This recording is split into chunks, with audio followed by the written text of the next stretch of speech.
everyone for tuning in to yet another episode in which we talk about issues relating to public transport.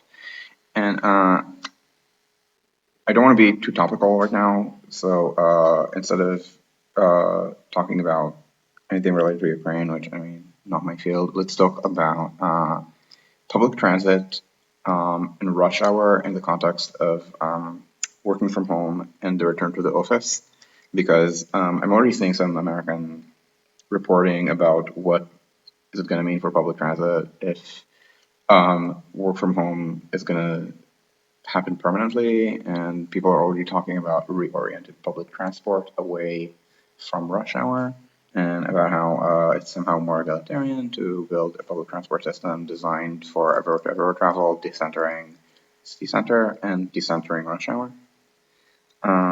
And there's a kernel of truth there, but that I don't know what to call it, theory of permanent working from home, meaning long term, meaning some kind of end to tidal rush hour flows, which mean a kind of modernization of public transport toward, let's say, all day timetables and away from rush hour centric systems. That specific theory is complete bullshit, and the end of peak hour city center office work flows, commuter flows, that is more or less out of public transportation. And I don't think that agency managers in the United States get it very much. So, first of all, let me point out something about New York, and let's compare it with Paris. Now, why Paris? I'm a little bit drunk, not literally, but metaphorically, and I lost my car keys. Not playing my car. And I'm gonna look right. I'm gonna start looking right underneath the street light. Maybe it's not where I lost my keys, but it's better lit, so it's easier to look. And it's the same thing. So this is New York. So this is subway including Staten Island Railway, and they're giving me the total estimated ridership every day. And they're comparing it with, they're saying comparable pre-pandemic day. Now, I imagine that they matched it by day of the week, so they're not going to randomly compare a Sunday to a Wednesday or something. So we should take these numbers as authoritative. So the subway in New York is on weekdays, somewhat more than half of normal, and weekends a little bit better than that. And this has actually been an American pattern where rush hour got killed and not rush hour did better.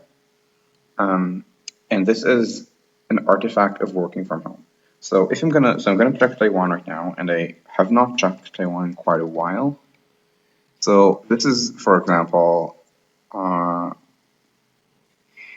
this is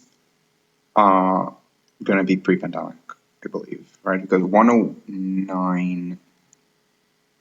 Wait, so the epoch is that year one. So these are the years of the Republic of China, in which year one would be, I believe, 19. I want to say 1912, but I managed to remember this. So let me check Taiwanese calendar. The Republic of China calendar. Yeah. So this is year one. And so this means that right now the year is 111. So this would be pre-pandemic, right? This would be January of 2020. And check that I'm not covering the ridership. Yes, I am. Let's shrink a little bit.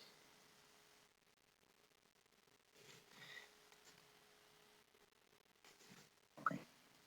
So this is the ridership for the subway in Taipei. Um, the this would have been a holiday, so this is why it's so low, even though this is not a Wednesday. This is not, I want to not a Wednesday. I meant not a Sunday. This is a Friday. So there's depressed ridership you can see on Sundays. This and this. Because that's part of the holiday. So let's do this. This Sunday. This is Sunday. Also mildly depressed ridership Saturdays. So this is the baseline, and I'm gonna check right now to see if they have data. Yeah. Uh, so so this is about 50 million, and 2 years ago it was 62 million. So this is Taiwan in a state of, to some extent at least, lockdown because of Omicron. And again, there's the holiday issues, but you can just try to compare weekday and weekday, and generally the ridership has actually held up better in Taiwan in Taipei on weekdays and weekends. And the reason is that, I mean, think about it. Taiwan's not doing full lockdowns because it turns out you don't actually need to do full lockdowns when you don't have a lot of corona. This is before Omicron. They had 54. This is like they had a big alpha wave and a big alpha wave. I mean, I think they had something like 10,000 cases total. And uh, and some of them got involved, and then there was Delta on the same way, but most of the way was not Delta. But anyway, so this is what you should think of as the baseline. And again, now it's a little depressed because there's kind of lockdown like there, but it's not permanent working from home. I mean, when you do permanent working from home, you don't go from 62 million riders to 54 million. You go to a lot less. The declines in ridership in the US and Europe are a lot bigger because we had more corona. I mean, like Taiwan's total number of domestic infections to date is again something like 10 or 11 or 12,000, and in Germany right now as we're exiting the corona wave, I believe I think we may have finally crossed 100,000 a day in the correct direction. Nope, not even close. 1378 per week, so it's about 200 per day per 100,000 people. So yeah, and the decline you can see is not very fast. It's about 100, and we have, point being, we have about 160,000 cases a day. Taiwan has had 10,000, like, or 11 or 12,000. I'm forgetting the exact number ever. So you can kind of see that there would have been much more long-term social distancing here, and in the United States.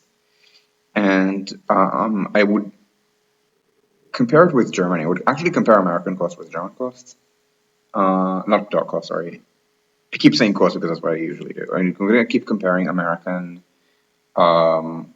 ridership with German ridership, but I don't actually have the data for 2021. We will look at Germany and the Berlin U-Bahn ridership in 2020 because I do have that, but I don't have 2021 data. I guess they report with a very long lag because the article that I saw the 2020 data from is not very old. It's not like it's an article from more than a year ago or almost a year ago. So you should see this, and it's much more recent than that. Thankfully, I do have the ridership in Paris. So in New York, remember, the decline, first of all, is more on weekdays than on weekends. And in Taipei, again, it's the exact opposite. And the reason it's the exact opposite is that people still work at the office in the not really in the not really lockdown situation of a place like Taipei. And so instead of leading to permanent working from home, the idea of social distancing means that people give up discretionary trips. And so we see that with a pretty hefty ridership loss on Sunday. So it's 1.3 million, 1.3 million, 1.4 million. And it's and Saturdays as well. Saturdays actually I think have a bigger, like Saturdays before Corona were not that far off weekdays, and now they're not far off Sundays. And so again, it's discretionary trips that are the first to go. And what we're seeing in, for example, New York is it's kind of the opposite. And it's not because people would keep partying through Corona. I mean, yes, people in New York kept holding events longer than they needed to, but that like 2 weeks, if that, into March, longer than they needed to. I think we're probably closer to 1 week. Um, and so the situation is different. Is that work from home means that the sort of um, work trips that people used to take on the subway are gone now, or sometimes shifted to cars. Because there's this constant messaging in the United States that the subway isn't safe and they need to constantly do things to make the subway corona safer. Uh, and they were, for example, they were trying to discourage people from riding the system in the first wave of corona. Uh, they kept saying, well, maybe people will get corona there. They didn't bother changing the message after there was sufficient contact tracing in both Europe and East Asia, showing that people actually did not get corona on the subway. They failed to trace any kind of cluster to, for example, the Paris metro, or to the subways in Japan. So there was kind of this constant messaging that um, the subway is unsafe. Um, and and again, but now I want to say that corona maybe lasted longer in the United States and Europe, but it's not really correct. So I think Europe was more. Uh, so I think Europe was uh, more Pollyannish, more genuinely willing to believe Corona was just over between the first and the second wave. So that would be summer of 2020. The mentality in June, July of 2020 was that Corona's over. Yeah, you need to wear a cloth mask, but that's not strictly necessary. I think like 1/4, 1/3 of the people on the Berlin U-Bahn didn't wear any kind of mask. There was no social distancing at all. The eating culture was that you should, maybe wear a mask when you get into the restaurant, but you can eat indoors and it's not going to be a problem. Um, and in the United States, my understanding is that um, that first wave never went away. There was a very big U.S. versus Europe difference for about 3 months, like something like June, July, August. The U.S. essentially the United States second waved earlier than we did, and the first wave never actually went away.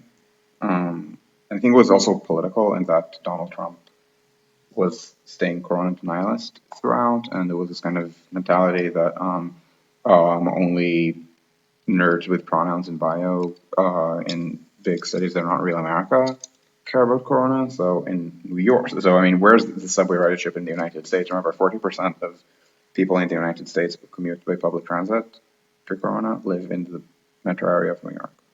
And then you add the people in San Francisco, DC, Boston, Chicago, Philadelphia, even LA. And LA is a few people, but I mean, LA is a big metropolitan area, and the and the sort of people who think New York is not real America also think LA is not real America. And so the mentality. So maybe there was no, okay, it's all over. Let's go back in the mentality in August of 2020, but in 2021 it was kind of the same experience. If anything, the Americans believed earlier than we did that Corona's over because of vaccination. Um, and I guess by the time Europe got sufficiently vaccinated, there was already the realization that the protection is only for about 6 months out of Israel. And so I don't think there's going to be a very big difference between the extent to which Corona has induced long-term changes in the United States and in Europe. And so this is kind of my argument. So this is why. So Warner, you're talking about in Japan, the ridership did not fall very much, and you're right.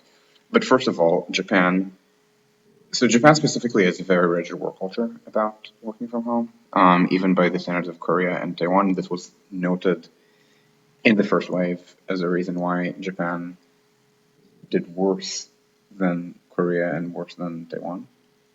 Uh, and uh, there was also, but at the same time, so at the same time, even though Japan was rigid and probably should have been more flexible about working from home, it still did not have the corona rate that we did in Euroland. Okay, I mean, I'm gonna go on Worldometer for a second. Actually, no, maybe Worldometer is not the best. Let's do Worldometer. Maybe. I mean, I don't know to what extent the reporting from Japan is perfect, but Japan is on Myanmar where they just fake the thing. So this is about 4% of the population of Japan, which is absolutely awful by East Asian standards. 23,000 deaths. Um, and when I'm saying 4% of Japan got corona, but this is mostly a recent Omicron thing. So of the confirmed cases, uh, the majority actually happened in 2022. Almost 2/3 happened in 2022, in fact. And Omicron, and the thing about Omicron is that it hit a more vaccinated population. So the death rate from Omicron, ignoring vaccination, as I understand it, is basically the same, maybe even a little worse than the original strain, but it's not the same vaccination rate. The vaccination rate in Japan is, it's not Spain, it's not Singapore, but it's still pretty high. So the point is that Japan never had what Europe had. Essentially, and it's not because there's something magical about Japan, it's just because East Asia generally reacted better to the masking. So remember, um, counting Omicron, Japan is 4.8 out of about 120 million people. Germany is 14.5 on about 84. So it's not 4% in Germany, it's more like 18%. And yes, a lot of it is Omicron, but this is before Omicron. So before Omicron, that's still maybe half as much. Um, and again, I'm centering not Omicron just because, and I'm distinguishing Omicron because remember, half of German corona cases have happened in calendar 2022. These are the death rates, and yes, there's somewhat of a lag, but the lag is not infinite. Uh, if it's like a, I don't know, 2 week lag, then we're already in Germany more than 2 weeks past the trailing peak, which was the 10th. If it's 3 weeks, then we're very close. If it's 4 weeks, we're still pretty close.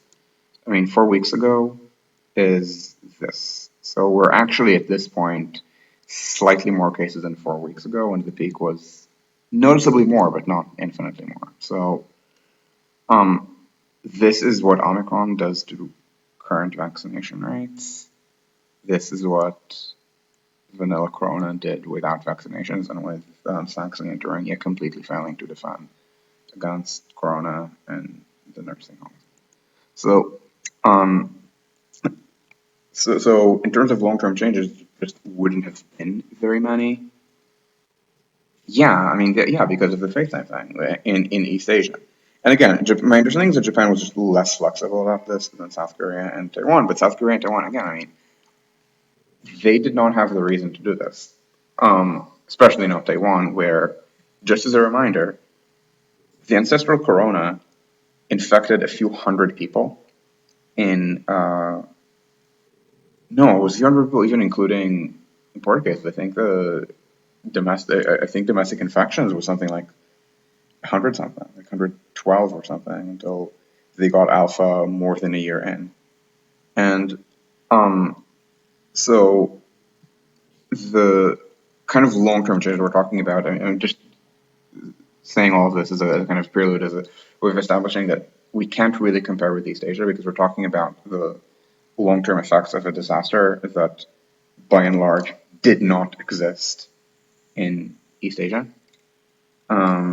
It's happening right now in Hong Kong. Um, I'm presuming there are things that are happening in the mainland, but trusting the mainland on these things, I mean, not the best. I mean, I'm not saying everything they say is a lie. I'm just saying most things they say are lies. But and it's really important to like be able to ferret out what is what. For the record, I think the Sherwood construction costs cannot be faked. I mean, small fudges, yes. maybe, but the total volume of spending is so high that I don't think it's fakeable. So again, the stuff we're actually formally comparing with Chinese statistics, I will defend. But so anyway, I bring all this up because we can, okay, look at what happened with work from home in the United States and in Europe, and remember, in New York, where they were talking about long-term changes, they're talking about how to reorient public transit, about what happens if ridership never returns. Ridership right now is again 50 something percent of pre-corona. And now in Paris, let me see if I can get this.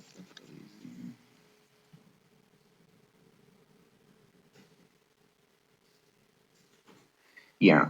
So they're not saying uh, exactly what the ridership is, but they are saying what the right. So they are saying what the ridership is at rush hour. So they're not telling me what the ridership is not at rush hour. I believe that the decline is mostly rush hour. Same thing in America, because again, we're talking about long-term changes induced by. Let me put Putin behind my face. We're talking about long-term changes induced by but by corona and by teletravail, aka telecommuting. Like this is not a word that's going to be too difficult. So so what you're pointing out is that line 14 is back to peak, but it's been prolonged. So yeah, okay, it's going to have more ridership. Sure, yeah. Um, and the others range from 70 to 80%. Uh, and this is as of end of 2021. Uh, and again, I don't know what's going on uh, with off-peak, but again, this is something that's specifically a peak decline. And note that in New York, peak and off-peak are a little over 50%, and in Paris, peak is 70 to 80. So the question is ridership going to return? The answer is why not? Paris shows that it can, and let's also, while we're doing Paris, let's also add another city, which is Berlin, and I'm gonna see if I can get Berlin, uh, Gastzahlen. Let me see if they're gonna have 2020. Uh, and okay, good. Now they're telling me uh, what the ridership is right now. Uh, the Deutsche, yeah, okay. So this is the ridership on all. So this is the ridership in Berlin. This is BVG. So this is no S-Bahn but U-Bahn, streetcars, buses, and yeah, it's a big decline. But 2020, so 2020 is a weird year to compare because it was the year of which the first 2 months were not Corona, or rather, we had Corona, but nobody thought that it was a thing outside China. Overall, 65%. This is again in the peak year, but remember, it's a year that was 2 months not Corona, and then in June, July, August, people pretending everything was okay, and people were talking about how ridership was only 75% rising before people realized, oh yeah, the second wave actually is happening.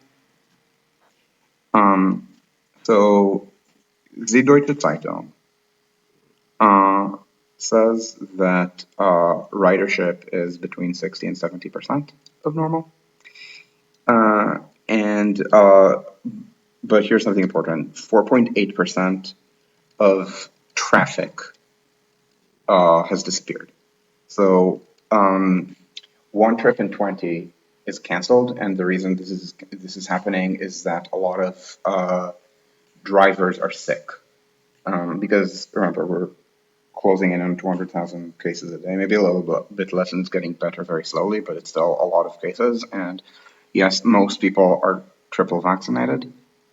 People who are triple vaccinated get Omicron usually as a very bad flu, but something that actually is a very bad flu. People who are twice vaccinated get it as something that is really bad, and people who are not vaccinated, and people who are not vaccinated at all get it as something that can kill them.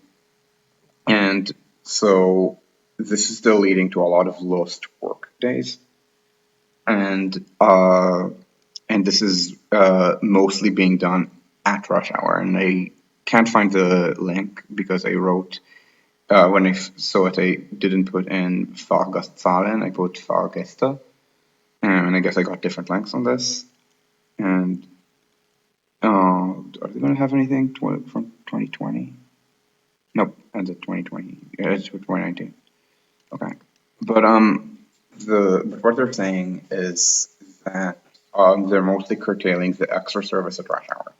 So the way Berlin works, and I keep explaining this to Americans. Warner, you're British, so it might be easier. So it's not too different from what you're used to. I'm assuming you're in London. If you're not, you're aware of London.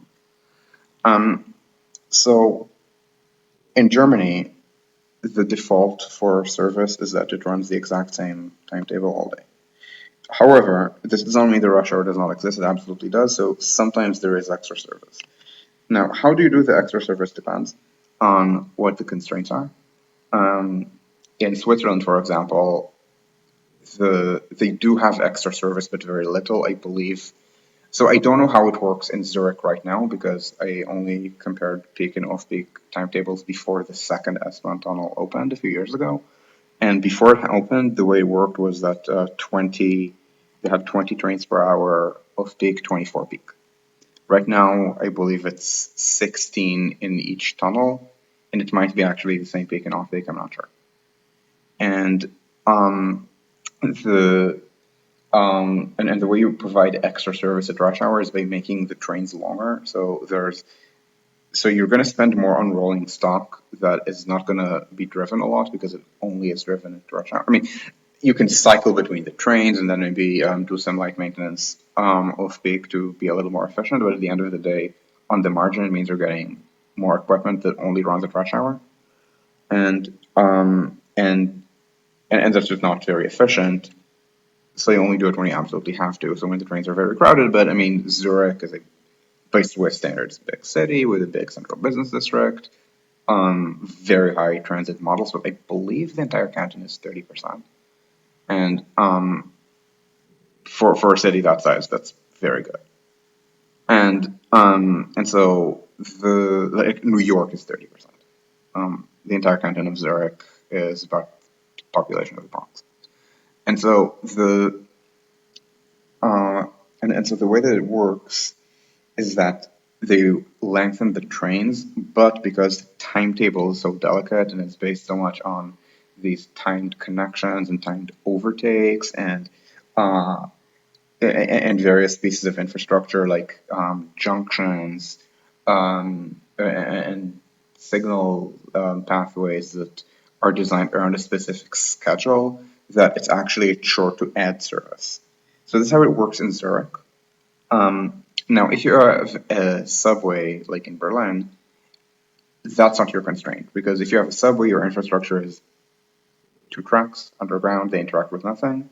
You run the trains every 5 minutes because it's a big city, but you don't necessarily. But I mean, you can always expand service. Like I mean, it's not like the signaling here is terrible and therefore cannot run every 5 minutes. The signal, I mean, in Munich, they're about to upgrade the signal so that it can run every 2 minutes. And right now, I don't know how often they're running. I think maybe every 2.5, maybe every 3. So it's not, and it's with branching. Berlin doesn't branch as much. And so the system in Berlin is one where they can very easily increase service. So it's like a general cost reason why they wouldn't just run every, let's say, 2.5 minutes all day when the trains are decently full but not overcrowded at 5. However, some lines do run every 4 minutes at rush hour. I think U6 does. I don't think U8 does. And they killed that. So they killed the extra rush hour service on the U-Bahn, where it runs every 4 instead of every 5 minutes. Because first of all, remember, service is not. I mean, ridership. Sorry, not ridership is not back to full. It's 60 to 70%. And the uh, and so they can get away with providing a little less service. They're saying, oh, people are not going to wait more than a minute extra, and so and it's valid. I mean, when you cut service from every 4 minutes or every 5 minutes, it means you're going from 15 to 12 trains an hour. You're cutting 3 trains an hour, but you're only adding a minute to the delay to the wait time. It's not going to be a very big deal. And then think about it this way: when you're 10 minutes to cut the same service, 3 trains an hour from a train every 10 minutes, you need to go down to a train every 20 minutes. And yeah, that's going to be devastating for ridership. So again, so they've done the right thing. I think all the American reformers that they talk to say where you concentrate the cuts at rush hour and just do flat service all day. Um, and but this is where you can cut 5% of your service, which you're cutting because a lot of your workers are sick with corona. And when uh, and when you're already flat and you can maybe spread the pain a little bit, do a big cut from every 5 minutes to every 6 minutes. That's not a 5% cut. It's a 20% cut. I mean, not 20%. It's a 1/6 cut, which you don't need to do, thankfully. Um, but you see that already it's starting to get to places where it's going to be actually deleterious to ridership to do these cuts. And and again, so the cuts that are okay are cuts where you're already running very good service. Again, every 4 minutes, going to every five, okay, people can deal. And and this is again with a situation where most ridership has stayed. Remember, this is New York, so 50 something percent, and Berlin is 60 to 70. Um, Now, you could just X the article. Now, bear in mind, note that Paris has had much less decline than Berlin.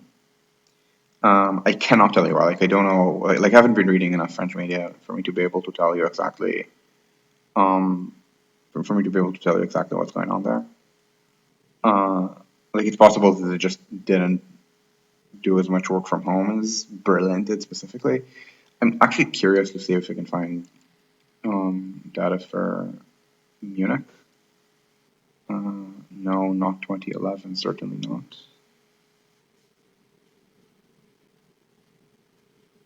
I'm not gonna click. Like a general rule is that nothing written in Axel Springer media is true unless it is proven in a non-Axel Springer source. That's, Corona. Like, by the way, the reason I'm looking at Munich right now is that specifically Berlin has a rather large tech industry at this point, and it's possible that the tech firms are just copying the American ones, so maybe it's like culturally more work from home than like European salary. You're like I'm going to say European salaryman, but I mean obviously European salaryman culture is very different from let's say Japanese salaryman. I can't find this. Oh, in eine normale Jahr mit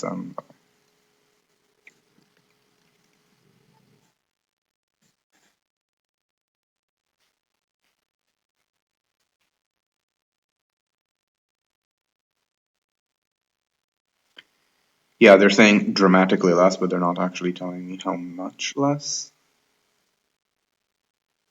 They're not going to have anything for 2021. Fulbright also forgot to think city.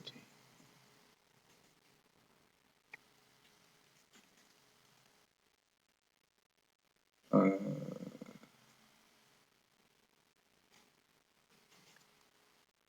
are they going to tell me?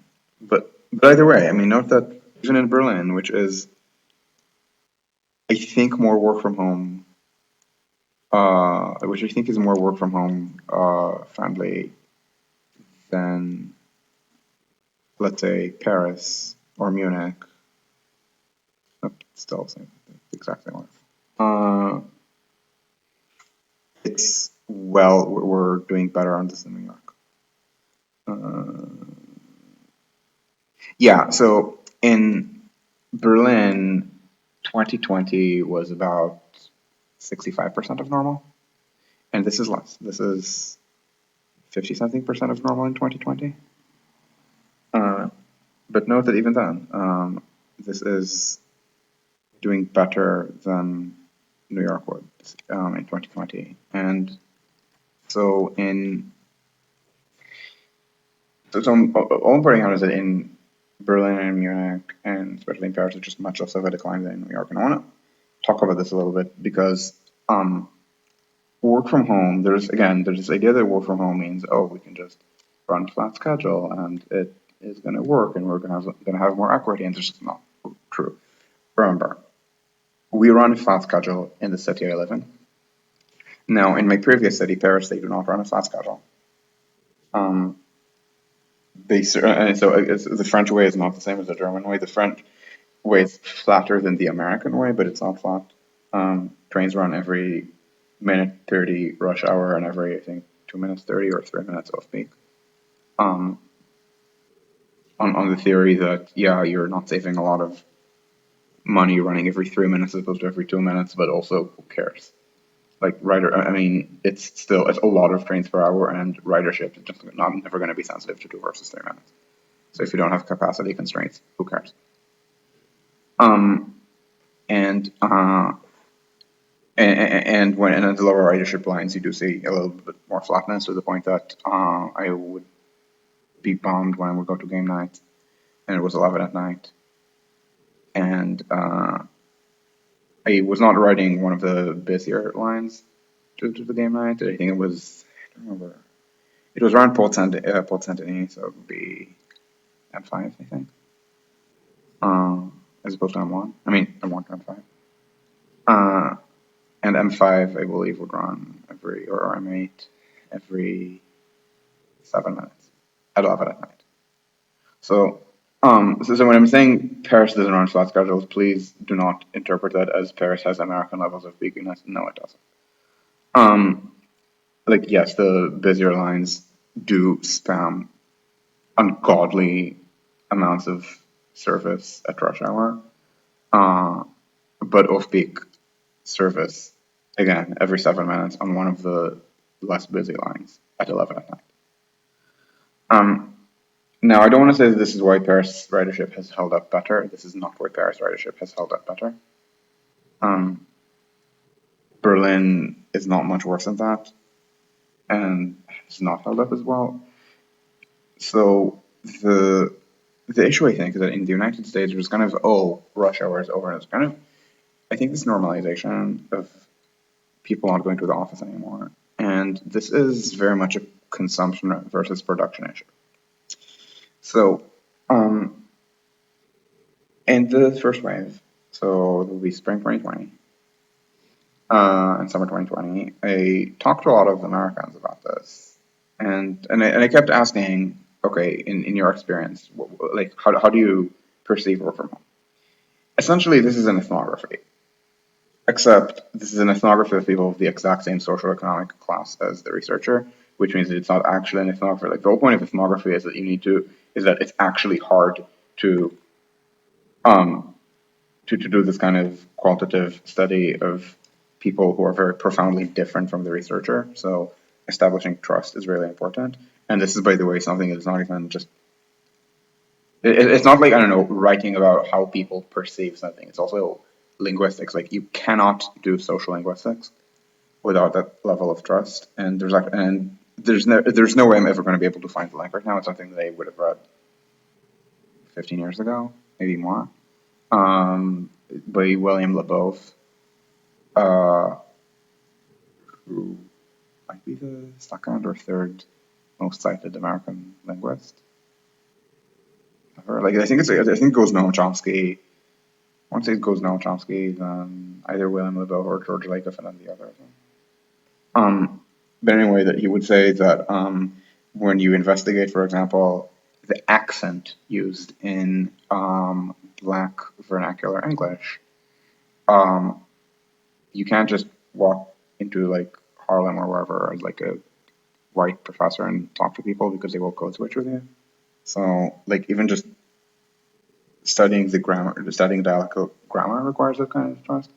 And again, when it's people who are the same social class as the researcher, I mean, it's so profoundly different, and by different I mean easier, that people don't call it ethnography, they call it consulting.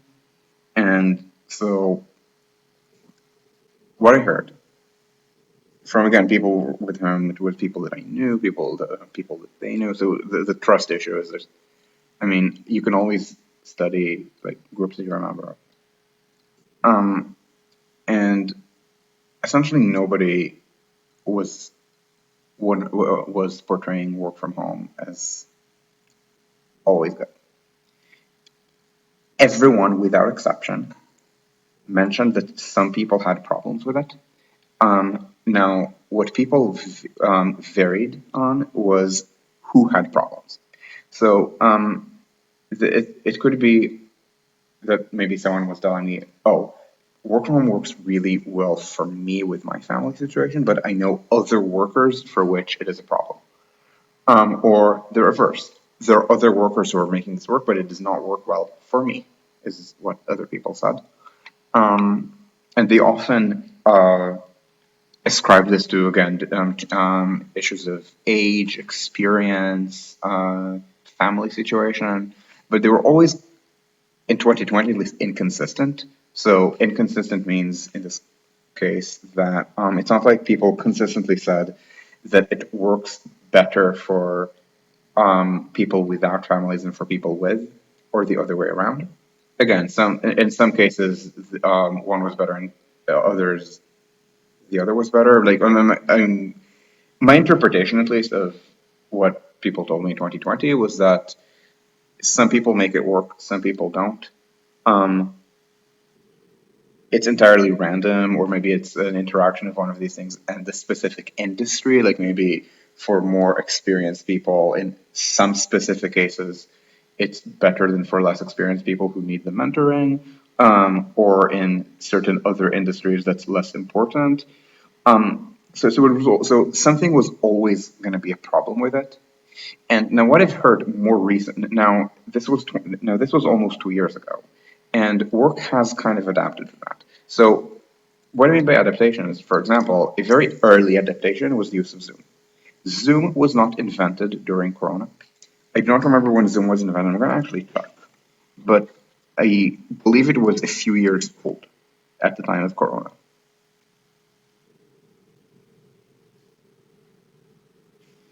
Not even a few. They're saying that it's from 2011. Now, bear in mind that I never heard of Zoom until Corona, and they point out on Wikipedia that okay, the version 1.0 is from 2013, and by February of 2020, it already got more users than in all of 2019, and and by April 2020, you can just read this. So this is already something that happened very early. So the adaptation to using a new web conferencing system, one which is just better than previous one. So Zoom did not invent VidChat. Um, Facebook did not invent social networking. Google did not invent the search engine. I mean, so maybe that's a change. So Google actually kind of did invent the search engine because it was so profoundly different from Alta Vista or Yahoo um, that it can be said to have actually invented the modern search engine. Facebook did not invent the modern social network. I think this was an MSN invention and then Friendster. Facebook invented the feed. Um, and uh, and likewise, now Zoom. it's much more incremental. I mean, capabilities of Zoom are not too different from those of Google Hangouts, which has been well known for years. I mean, it's Google, everyone knows if it's a Google product. Or Skype. I mean, you could vid chat in Skype eons ago. And I'm pretty sure I was trying to video chat with people on Skype in like 2006 or something. It just, the quality was not good. So essentially what Zoom did was it made the functionality better. But again, it's something that already existed in April 2020. But there would have been other changes. Um, with, for example, how office work is done. Now, my understanding is that by 2022, the pattern has become more consistent, which is that workers, especially younger workers, treat it as an amenity in the United States, i.e., they want to be able to work from home. And I don't mean as like a day of working from home, which is the kind of cope that people are trying to salvage the idea of city center. They're trying to do the thing where you permanently work from home and live wherever. And but this is again a pure consumption amenity. It's something that workers demand again, especially it's younger workers who want that. And it's something that the companies themselves try to avoid. And at least in at least the way I talk about this, the way I hear when I talk about this with various kinds of white collar professionals in the United States, it's not a managerial thing. So there's a thing in American business culture where managers love being able to surveil the underlings, and this is a factor that leads to changes in office space toward more surveillance at the cost of productivity. So this is one of the factors behind the move from closed offices to open offices. Now, it's not the only one. I kept bugging tech workers about why they do it when the tech firms uh, try to treat the programmers better to the point that Microsoft would give programmers closed offices and said, oh yeah, it's because the rents on office space are so high that you just have to cram workers at higher density. Um, so this, for example, is something that workers dislike, but managers like it for the surveillance aspect. But it's something that even if you talk to more senior workers, they kind of understand that it's bullshit, and they say, "Oh yeah, it's because of uh, problems with, for example, with paying office rent." And um, and you might ask, well, does Google have problems paying office rent? Because it's Google. The answer is yes, it does. And the reason is that yes, Google has money for more offices. So Google maxes out on the office space that is available and therefore needs to build new office space. So on the margin, what Google pays is nothing like average rent. On the margin, what Google pays is bribery to the community organizations of Mountain View or Chelsea or downtown San Francisco to be allowed to build more, and those people demand premium community vibes. Now, I'm already positioning in a kind of complaint about American office rents, and this is deliberate. So, taking what senior tech workers tell me at face value. I mean, it's senior. I mean, senior in like the Google sense of like has been there for 7 years or 10 years max, not senior in the sense of has been there 25 years in like public sector work. Like in public sector salary and culture, like 10 years, and you've only finally accrued enough seniority to be treated mildly like a human being. I mean, still under constant scourging from politicians, but you have some control over literally anything, as opposed to like the initial years of phasing. And so in tech, what people again, it's people who've been there, let's say 5, 7, 10 years. What they tell me is that so taking what they tell me right at face value the issue of um, about the issue of open spaces when what they tell me about work from home is profoundly different. And at no point do they say, "Oh, that's bullshit." Oh yeah, management wants us to work at the office because they want to be able to surveil us. I don't think I've ever heard that from I don't think anyone. Again, now if it's someone who's 24, has 1 year work, 1 year of seniority, um, let's say they're Americans, so if they're 24, they would have been born 97, so they registered to vote for Bernie Sanders. They um, believe that Hillary Clinton and Joe Biden have monumentally betrayed them and betrayed America. And they think that the rich are getting richer and the poor are getting poorer. Uh, and so if it's people at that age gap, the issue of again trusting the researcher, that's where I need to do more serious ethnography, which I have not done. So bear in mind, the people I've talked to are millennials, dipping down to zillennials, not proper Zoomers.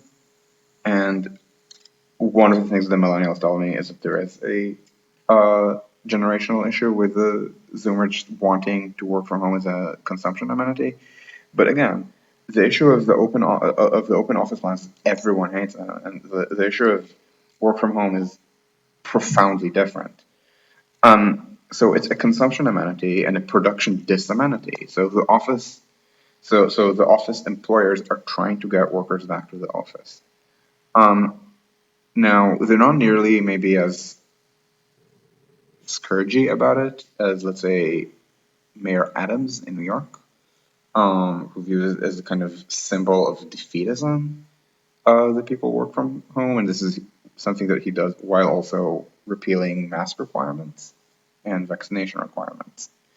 But again, at the level of the mass middle class, it's different. At the level of the mass middle class, there's recognition that office work is at least somewhat valuable as a production amenity. So I bring all this up for two reasons. The first is because I need to stress this again. Without some kind of trip to work, with some kind of titled trip to work in like a city center flow, there is no public transit. You want to go 5 kilometers, you ride a bike. You can't, you drive. The the problem, like yes, cars create problems with pollution, but policy does not really try to target the pollution. In the United States, they're talking about a gas tax holiday.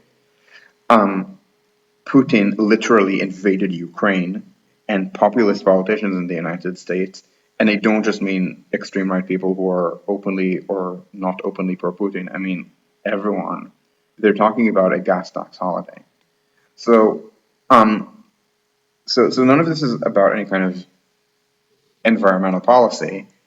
Now, if there were environmental policy, then if you were to reduce driving, it would not, again, it just would not be replaced by public transit. People who, let's say, live inside the ring, work relatively close to where they live, don't ever stray outside the ring, they just bike. Like at short distances, biking is a thing. And um and notably, I don't really see American cities make serious moves in that direction. Uh, and I think at most that you would see is that at some places, again, like in New York, I think they're trying to make the sidewalk dining permanent, and that I think does involve getting rid of parking to some extent, but it is very different from, okay, we're probably going to have to close down the bus system. The subway system might have enough fare box recovery to survive, but we might need to actually, but if ridership remains at 50% and there's no rush hour, then we're just never going to have enough traffic. But by the way, I mean, subway ridership in New York is 50%. It's 50 something percent of normal. Buses are a little bit more because buses are a little bit less rush houry. E.g. because rush hour they're slower than walking, but also they're more working class, and work from home is more middle class than working class as a phenomenon. But again, I mean, this is 60%. I mean, subway in Berlin is again it's more than this. And in Paris, a lot more than this. And and in And so they're not going to say, okay, we just cannot afford to run public transit. We might be able to get away with the subway, uh, but we're probably going to need to lay off the entire bus network. And if you have a trip you need to take, you should get a bike, and we will give you bike lanes. And if you're disabled, I mean, it's New York. I mean, in New York specifically, the uh, answer to any kind of disability is fuck off and die. Remember, it's one of the least accessible major subway systems in the world. Paris, I think, is the only one that's worse. It goes Paris, then New York, then London. So New York thinks it's maybe not that bad because the only global systems it ever compares itself with are the number one and I think number three worst. But Berlin, same provenance as New York and Paris, is largely accessible and is going to be entirely accessible very soon. Madrid, same thing. And so and then the newer systems. I think Tokyo is entirely accessible, right? I know Singapore is, but Singapore is much more. Stockholm, by the way, is also I think entirely accessible.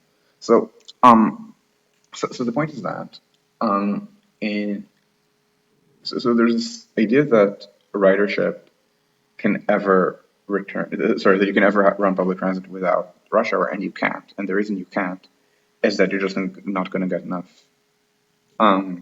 traffic, like car traffic. So bear in mind, car traffic is above pre-traffic levels at this point. Like part of it is that in general, the sort of people who drive are more likely to be corona denialists than the sort of people who take public traffic. Because it's kind of, no agate is going to tell me what to do kind of mentality that is very climate denialist is also corona denialist. And it's also with, for example, cops. So American cops don't wear masks. It's actually a real big problem for mask enforcement in the United States. I mean, here cops wear masks, and in theory they're supposed to enforce. I have never seen that. But in the United States, they just don't wear masks. They assault riders who approach them on the subway and ask them to put on a mask to show people a good example. It's terrible. And these same cops also have a windshield perspective. They think that the only reason you would ever ride the subway is if you're a weirdo. And yeah, the so going back to normal is to some extent a correlate of being corona denialist. But remember, public transit is 5% of American work trips. So it's not like so I mean so so it's not like 95%. I mean, not quite 95% because there are telecommuters or ooh, thanks.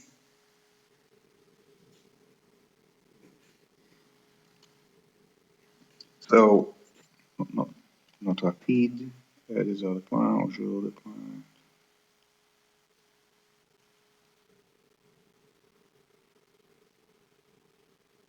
When is this from? Oh, November 2021. Yeah, so it's also in France, by the way, that car traffic never declined as much as public transit. It's back above pre-pandemic levels. Uh, and and again, and I don't think it's because people are scared to ride public transit. I think it's because the sort of people who are, I think this is the sort of people who are more likely to ride public transit are also the ones who are more careful with Corona. And okay, so so they're showing. Oh, okay, I see what they're saying. Yeah. Okay, so you see the rush hour has returned, and has off peak, but so off peak would have been what midday would be 3,000, and what is it here? It's also 3,000. So yeah, so off peak is actually fully returned, and rush hour it's like what 10. Your peak's a little less than 8. Yeah, so rush hour isn't what has not quite returned. Um, and this is just lingering working from home as opposed to people not taking discretionary trips. And And and so I think that in the long term, this is what they should be aiming at. And when I say long term, I mean rest of 2022. I don't mean actually long term, to get to this and then to get back to this. And if people think that without this you have mass transit, again, you're wrong. Look at private vehicles. Look how flat this is. Because this is the gridlock. You can't have more cars than this. They physically won't fit on the road. And yeah, so they will fill up until here because at let's say 11 at night, even in the city, cars are faster than the metro. You don't have a car because it's expensive and maybe it's not a big difference, and because you don't do your entire getting around at 10 at night, you also do it during the day, and during the day, not just remember, so this is 10 at night. Even if you don't work 9 to 5, which I literally never have in my life, even if you're here, look here, this is midday, this is 10 at night. So midday, yeah, the car is only going to beat the metro on origin destination pairs where the metro is just unusually bad. Like maybe you need to do two transfers, which unfortunately is very often a thing in Paris.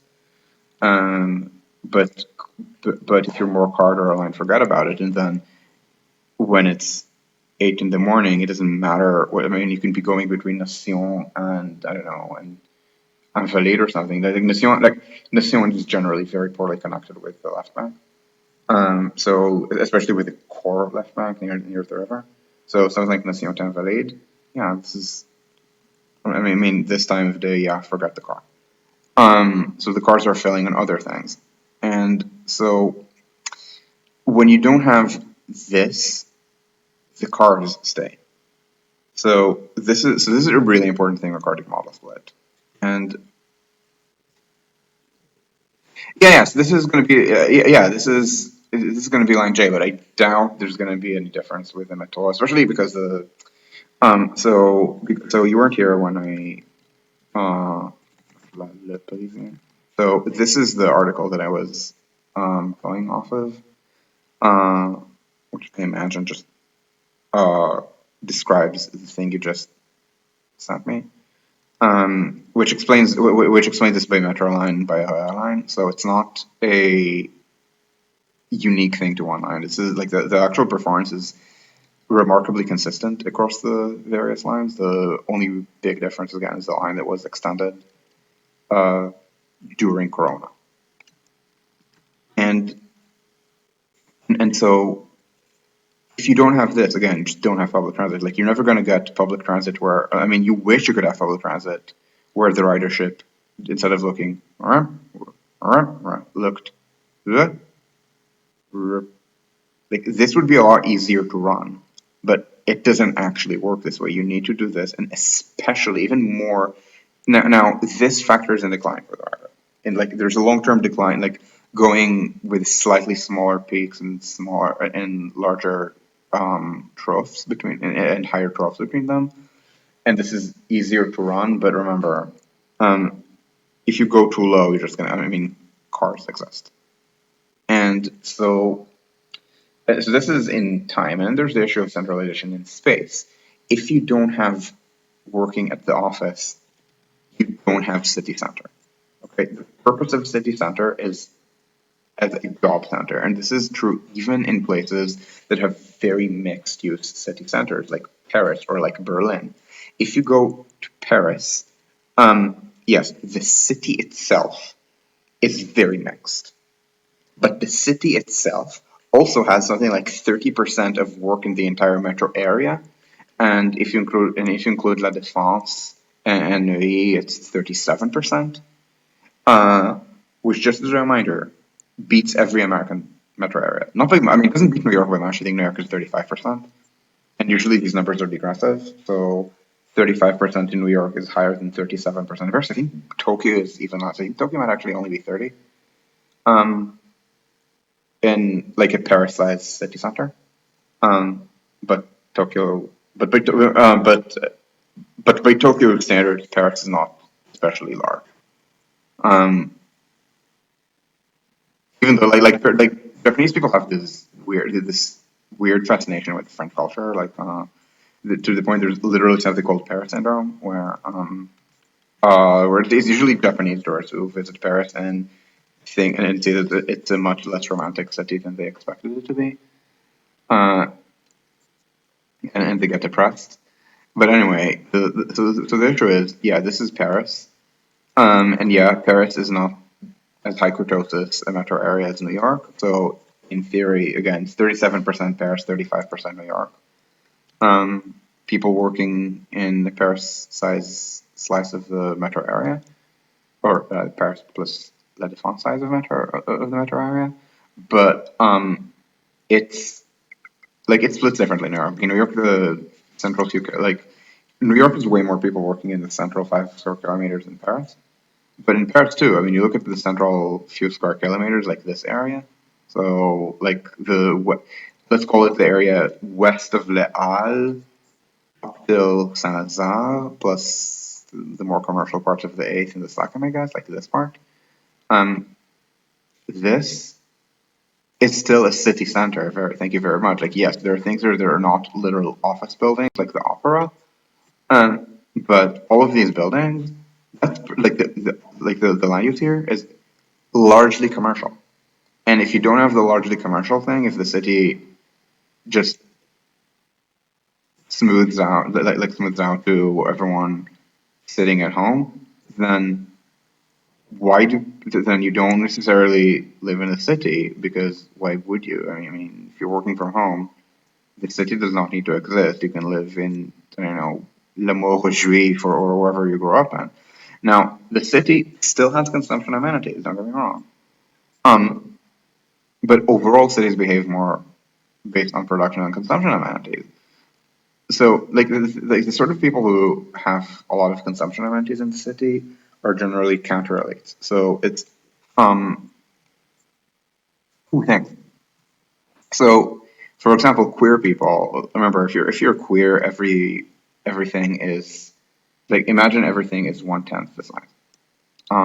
If you're gay, for relationship formation, and so the uh, so the upshot of this is that if you're queer, then yeah, I mean, then like Lyon is not a very large city, like Stockholm is not a very large city, and but most people are. First of all, most people are not queer. Second of all, urban policy has never been about the needs of queer people. Like urban policy follows the production amenities, and not only that, but to quite a lot of urban policymakers, the fact that there are queer people in the city or that there are immigrants in the city, they view it as a consumption disamenity.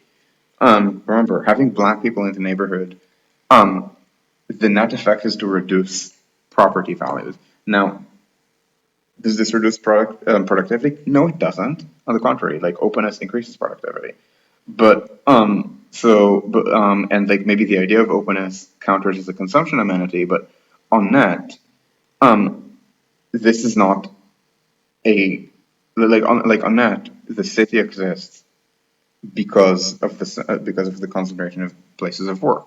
And now, if the office goes, I mean, the income is earned at like the middle class office jobs. So everything else depends on these office jobs. So people might say, "Oh, okay, I hate New York," and I mean, they don't say I hate New York. There are black people in schools. This is what they mean, but it's northern racism. After they say, well, in New York, you see, there's a lot of wokeness, and they've heard that they teach critical race theory to the children, and nobody takes me seriously when I complain that they should teach James Lindsay or whichever mediocrity complains next, and and so the and so they, by whatever euphemism, they just will say, okay, but I want to work in the city, so I'm going to live on Long Island.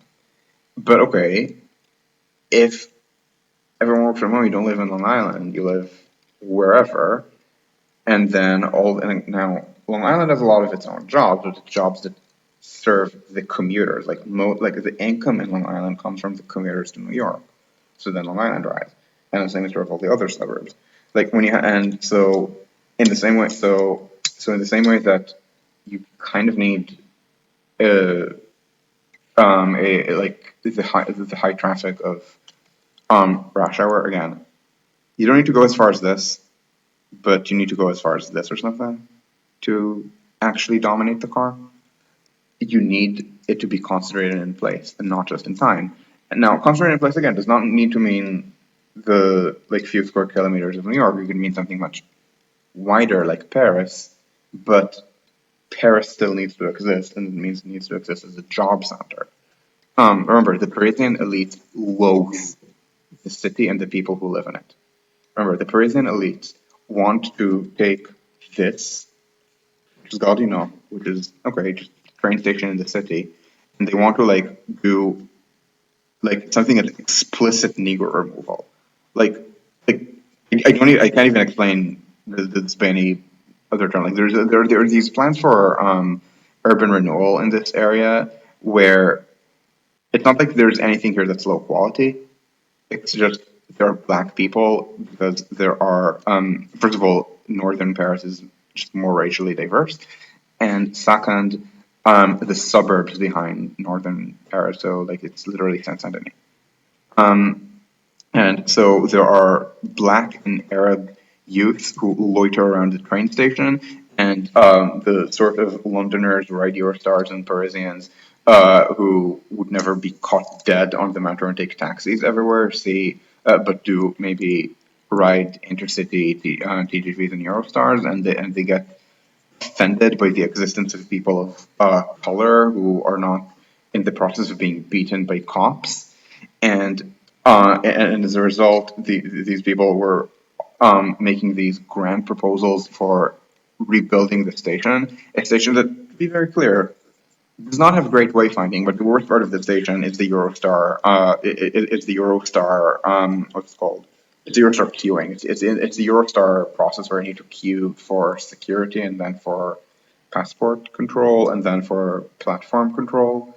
So the actually bad part of the station is just bullshit British security. And the rest of the station, yeah, it's kind of labyrinthine, but it's a big train station. What did you expect? And now and mostly the reason these plans did not happen is that they hitched themselves to distinct En Marche candidates for mayor who sniped each other, and as a result, Anne Hidalgo managed to survive re-election. So but the sort of but the sort of Parisian elites who think about making a grand Paris or something, their vision of Paris is one in which 30% of Ile-de-France and growing who are not white should fuck off and die. So um, the so bring this up to just point out how to this sort of middle class that works in these cities, the city is not a consumption amenity. Like yes, there are segments that are again people who are maybe immigrants or queer, but or queers, but again we're minorities. We're minorities, and you see this in Paris. You see it in San Francisco the same, where all the tech workers are making up the silliest things that are essentially racist hate for black people. And so if you don't have the production amenities in the city, they all just vanish to gated communities.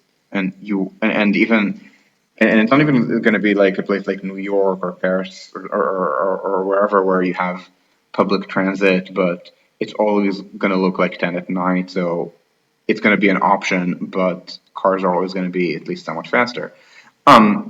It's not like that at all. It's going to be more like not no longer New York or Paris or Berlin. It's going to be like again Le Mort Juif or whichever.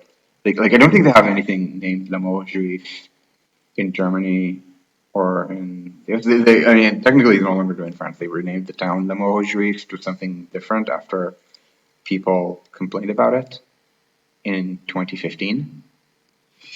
So so you're just never getting even the city with permanent work from home. Now, I talked earlier during this rant, or before I started this rant rather, about the issue of what's it called of open plan offices, where I asserted, based not on talking to the actual logistics people. It's just, again, what more senior, but not managerial workers tell me to justify the system is that it's an artifact of very high office rents. Office rents, again, even though the company can afford them on average, the margin, an American tech firm will probably have already taken the entire building and everything that connects to the building, so suddenly it needs to get a second building, or maybe buy out tenants or still who are not bought out because maybe they're unusually expensive with a deal. So Google is in this building over here. It is this one. It is a giant office building. It's not very tall. I think it's only 18 floors, which in New York is very much an only. But you might be able to notice that it takes up the entire block. Um, and in New York, the buildings are required to be staggered, kind of like ziggurats.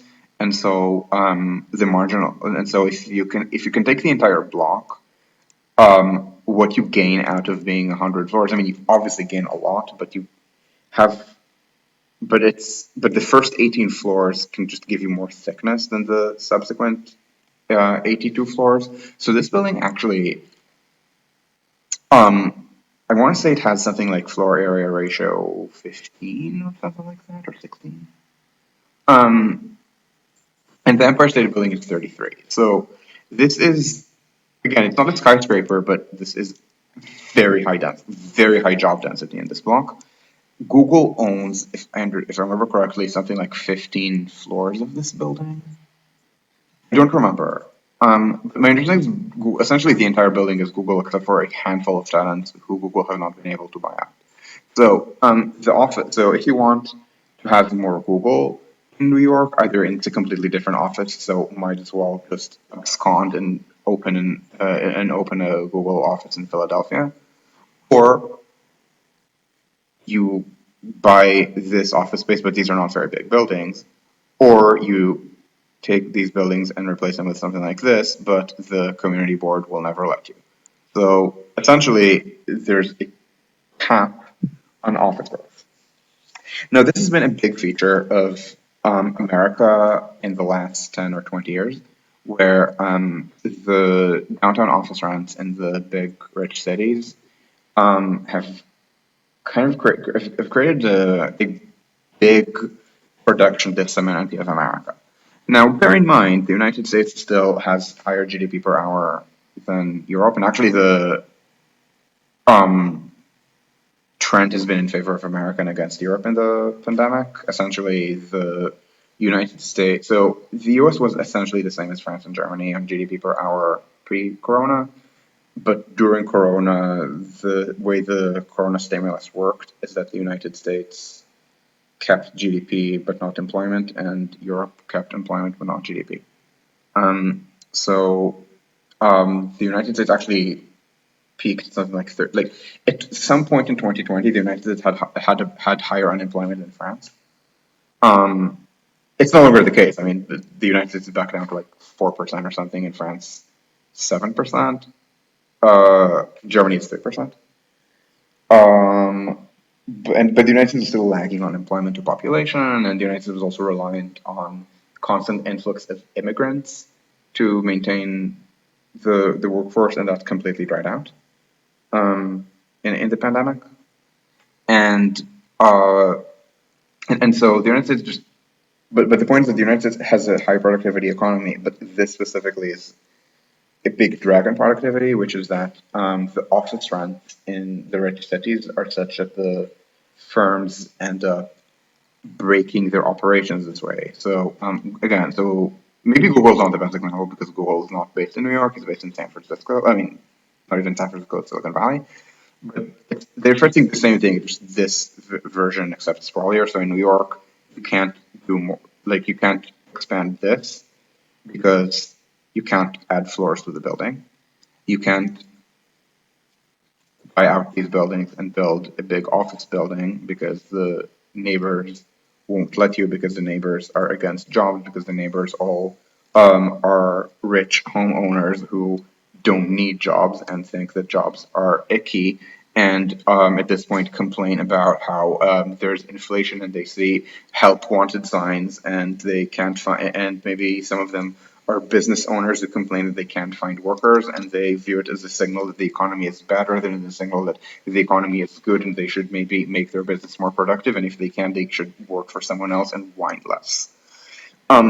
And because of this capture by this specific class of people who don't care about jobs, um, the upshot is that companies end up breaking their operations. So the highest end operations, yeah, they take the city centers.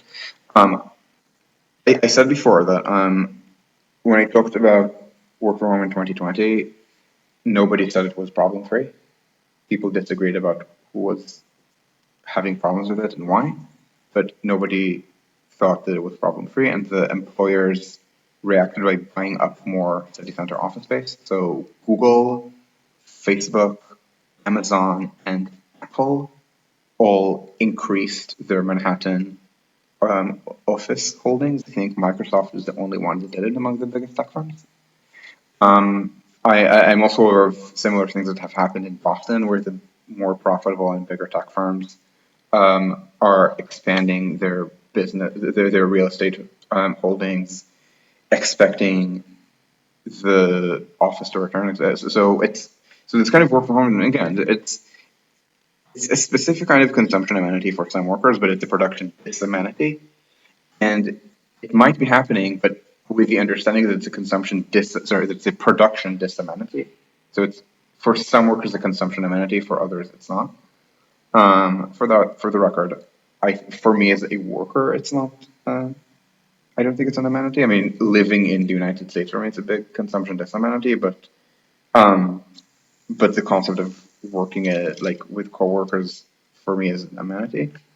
Um, and again, this is both production and consumption.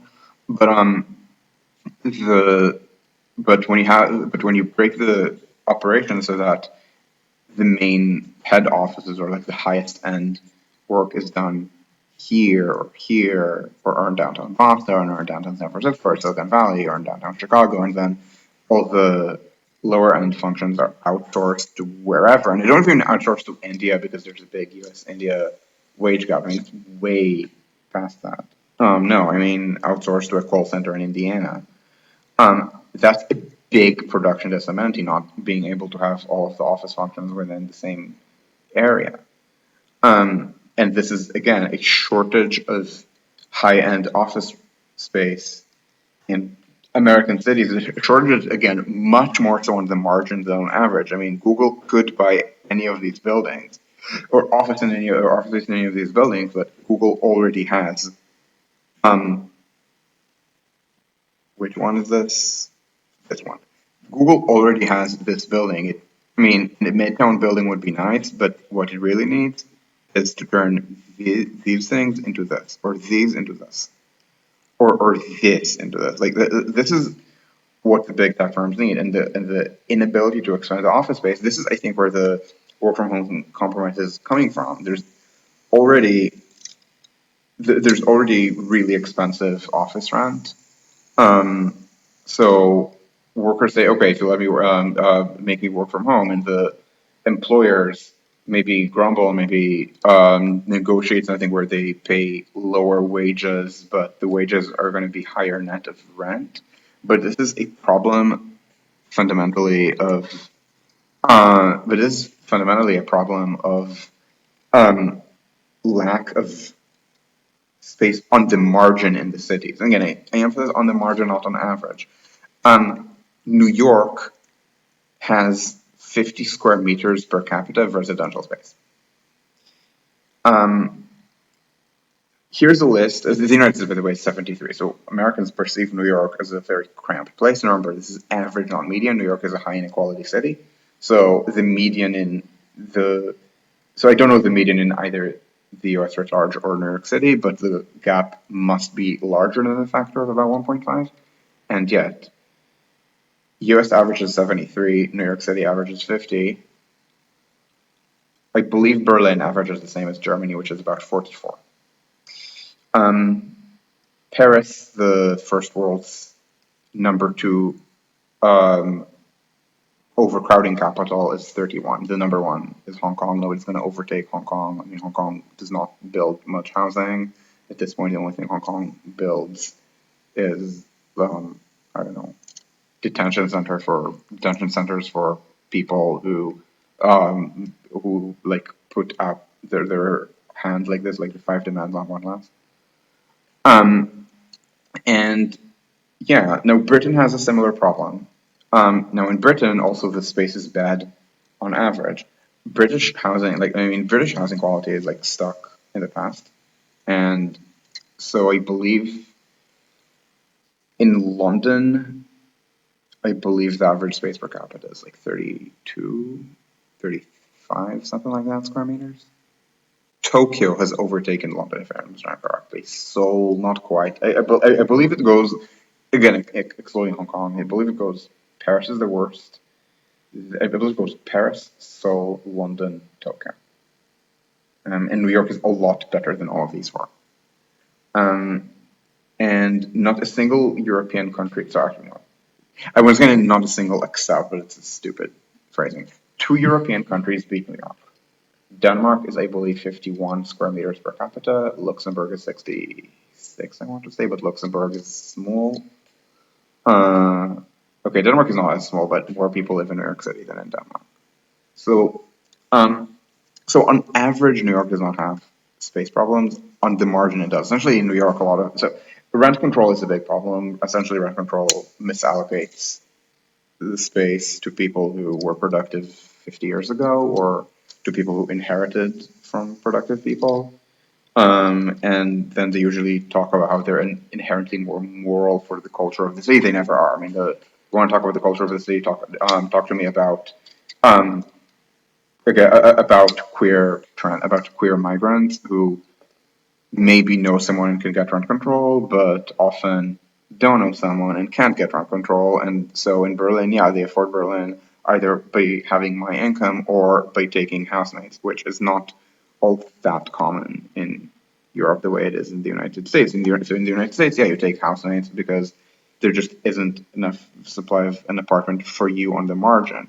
You have a housing market that's incredibly segmented, and so maybe on average someone can pay $1,000 a month, but you're as a middle class worker never pay that because you need access to, I don't know, Polish Craigslist for which you need to speak Polish to be able to rent in Polish neighborhoods of New York for less than what normal middle class Americans would rent. By the way, you think I'm exaggerating? No, I'm not. Polish Craigslist is a thing in New York. I had a housemate in grad school, a Polish American grad student when who as a college student at NYU lived in Greenpoint for a year using Polish Craigslist, paying $600 a month. And yes, this was maybe 2008 and not 2000 or 2009 and not 2022. But even in 2009, you did not ever pay $600 a month for an apartment in Williamsburg unless you either had these special networks or you were living four people to a one-bedroom apartment, like the like the immigrants being shown on New York I Love You, the one of the two good episodes of what's it called of what is Aziz Ansari's show's name? Um, I'm missing like the show where he plays himself essentially, minus the part where he's minus the part where he is total creep. Master of None, yeah. So and it's like Master of None has two good episodes, which are the ones that are specifically not about him. The Thanksgiving one about his lesbian friend, and the one's called New York I Love You, which is vignettes about various people who live in New York. Anyway, there's yeah, okay, yeah, yeah. So oh yeah, yeah, I can see that. Yeah. Um, so this is a thing in the United States where we have these kind of broken housing markets. In Germany, it's much less the case. Now, it is to some extent the case that there are special networks. Like there are people who brag to me about how they found the one last ungentrified corner of Prenzlauer Berg, and knowing what they do for a living and where they went to school and so on. It's not they're not fleeing gentrification; it's literally our gentrification. But I mean, I'm glad they found it, and that like eventually, like there's going to be the same rent for like per square meter per neighborhood, and maybe people will just build more housing in this city.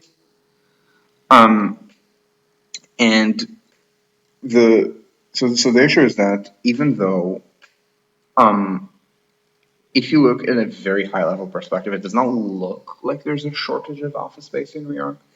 In practice, for a company that wants to grow, it wants to grow its holding within its building, and then it wants to buy a bigger building. Google has a giant building. I mean, again, it's not a very tall building, but what it lacks in height, it makes for in width and length. Um, this I'm forgetting. Let me actually check this. I mean, what's called 108th Avenue, called Google Building New York, with 111th 8th Avenue. It is the fourth largest building in terms of floor area, uh, and it was the largest until 1963. The Empire State Building opened 1931. So, yeah, MetLife, 55 Water, and Freedom Tower. Yeah. Um, So you understand if Google wants to grow its New York holdings and be maybe less fragmented, uh, again, it can't just randomly cobble office space in New York. I mean, at that stage, it might as well go to Philadelphia and not pay midtown office rent. What Google needs is this, and this is the difficulty. In the same way that what people working at high productivity firms, what they need is housing that is available on the margin. So this means through finding housing that does not require you to know someone. So using very standard networks. Ideally, ideally, if multilingualism is an option. So in the same way that in Paris actually is a good example. So my experience renting in Paris is that I had trouble because I did not have a job offer at the time. I also had trouble here, but here there were additional steps that were not in Paris. In Paris, so in Paris I was emailing brokers, and I speak French, so I was emailing in French and in English. The realty that I ended up using is an English-speaking one, and I don't think it's a coincidence. I think it just was easier to use them because I managed to, because maybe they're more used to dealing with foreigners, and so they're more used to dealing with people who don't have a job offer. And the compromise was that I would pay 3 months in advance every time, uh, which was not great on my income then, but I mean, what else was I gonna do? And it's not like the income that I was fronting them 2 months in advance essentially was gonna accrue any interest. So in Paris, the housing is kind of more commoditized. Um, and I mean, yes, the rents depend on where you live and they depend on amenities. And 20%, I think, or 25% of the population live in social housing is the main thing. There's a lot of targeting by poverty in France. There's also no rent control. Now, Anne Hidalgo, I believe, did pass rent control, and then the Supreme Court, like France's multiple Supreme Courts, like the administrative court, smacked her down, saying that this is a regional thing and it's not within her jurisdiction. And everyone knows that Ile-de-France isn't just not left wing enough to pass this, at least not the Ile-de-France of today. Again, lots of Parisian elites who either live in the city or even more so in the suburbs and hate the city and have a very strong anti-left political identity. They will still vote Macron, but they like that Macron occasionally says racist things. They would still, by the way, they would vote for him if he didn't, but he thinks that he needs to say racist things to appeal to them. And so the so it's more commoditized in the sense that In English and in French, as far as they can tell, the rent is the same in Paris. In Berlin, the rent is not the same in English and in German. It's higher in English. In the United States, it's usually flipped because the United States does not have this layer of high income immigrants who don't speak the language. If you don't speak the language and are an immigrant to the United States, it's a marker usually of poverty. So I don't want to generalize from this, but in the United States, it's broken in a different way. I mean, if you're the sort of person who might be full Emily in Paris, yeah, you speak the language. But you're still in New York paying a lot more, or in Boston. Boston does not have rent control, but there's informal rent control. I mean, the rent, the average rents that are paid in Dorchester are not available to me. Now, if I were ever to move to Boston, which thankfully is not happening, but I was pretty seriously considered for a job there during my exit from academia, and I knew that I was going to live in Dorchester just because it's cheaper than Cambridge. And to me, it's not important to live in a white people neighborhood, but the rents that were, but I knew that the rents were that I was going to pay in Dock were a lot higher than the average. This is entirely informal. Like it's like a landlord who has triple decker, lives in one of the three apartments, rents the other two, has been doing this for 35 years, has heard that there's a rent crisis, and therefore you might be able to evict tenants and extract as much as $800 a month if instead of getting your current tenant, you got someone who is like your cousin's friend who has a really good job. They're a teacher, and and this is and now if you're not in Boston, what I just said might sound, oh yeah, that's something reasonably middle class by Dorchester standard. No, it's not. Okay, the market rate in an apartment that's one floor for triple decker and Dot is not 800. It's I think 1.6. It's like I think there are people who will pay 1.5, 1.6K for this apartment, and so so 800 is again the sort of very out of touch landlord who everyone likes for not hiking their rent. Thanks, but it's just a very broken market this way. It's like a very small landlord. So what's available to the migrant who does not know anyone is, well, 1.5, 1.6. And yeah, you can pay that if you have a tech job. I mean, tech jobs pay a lot of money, but that's again the high end. So the high end situation is the jobs are in city center. And again, I don't think work from home will last forever. I think it's going to return to the office, uh, and um, and it's going to reproduce all of the dysfunction of work from the office, of working at the office. Like I don't think people are going to understand that there are certain things that work better from home, like not distracting people with open plans. But um, but a lot of it is just boils down to really high rents. Now, again, I don't want to portray Paris as a low rent city. Lol. But first of all, Paris is building a lot more housing than any American metro area. So Ile-de-France, the years before Corona, was building, I believe, 80 or 90,000 a year. And I believe the number one American metro area is Dallas, which is 55. New York is number two, despite being larger by population by a lot. Um, and so part of it is they build more housing there. Now they're not very high. Now the housing they build is mostly in the suburbs. I mean, Anne Hidalgo is a consumption theorist. Anne Hidalgo doesn't think of the city as a locus of production.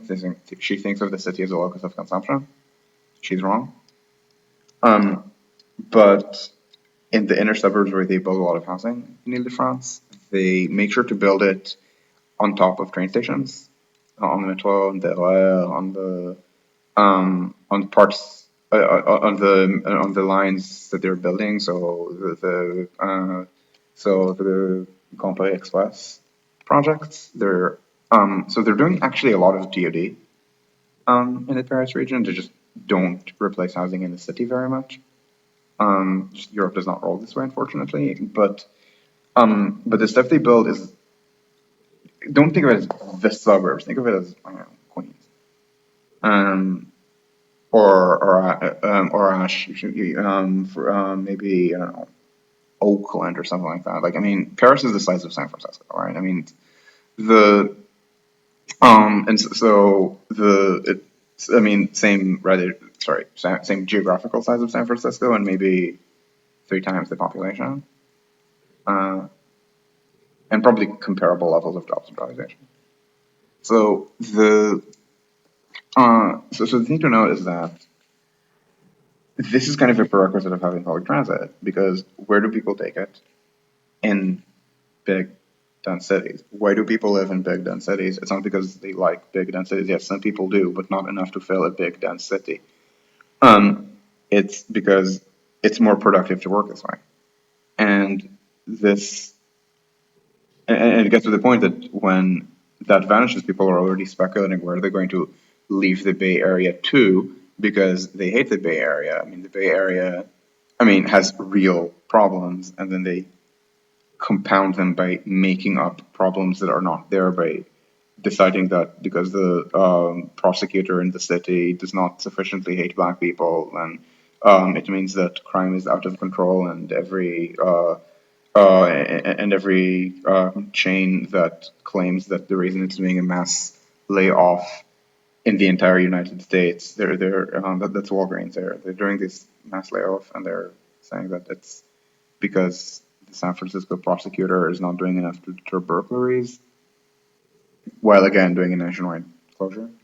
So it's a lot of people who have convinced themselves that the Bay Area is bad, aka to left wing, and but it's something, but it's something that they can only say to themselves because the production amenities are vanishing, because work from home is a thing, but work from home again, it's not going to be a thing forever. The employers, I don't think, um, are planning on it.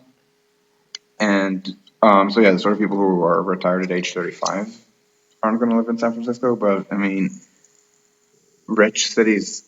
I mean, like if a rich city is accruing retirees, it's either because there's such housing abundance that the retirees can live there as well, or because the housing market is so broken that the retirees are displacing working people. And in American cities, there just isn't that housing abundance. Um, so fundamentally, like the 35-year-old tech retirees, I mean, they're in the same basket. I mean, they're younger, but they're in the same basket as a 70-year-old retiree who shows up to community meetings and complains about parking. And probably should, for the good of the city, just move to Florida. And note, by the way, that the retirees don't stay in these cities. I mean, some of them do, but they complain when people tell them to shut the hell up, or when people don't tell them to shut the hell up but aren't sufficiently differential, they move to Florida, or Arizona, or wherever else housing is cheaper, uh, and the service workers are more obsequious. So again, all of this is a story of production amenities, and the city is the locus of production. Um, and even the counterculture is about a locus of production, is about a place where, yeah, you can be, where you don't need to constantly call every fuck who goes to your cafe, sir, because the fuck who goes to your cafe is not going to randomly yell at the manager. I mean, or maybe might yell at the manager, but what are they going to do? Like, I mean, like they have to live in the city. Like, it's not like a Thai resort where if you don't like the Thai resort, you go to a different Thai resort. So so even people who define themselves as kind of anti-work thrive in very producer-oriented cities, very rarely in places that are entirely consumer cities. Um, Berlin might be the only exception, and in Berlin, it's not true to call the city a consumer city. Berlin has giant production amenities, and the incomes here are rising as a result. Just remember, production amenities mean higher rents, more incomes.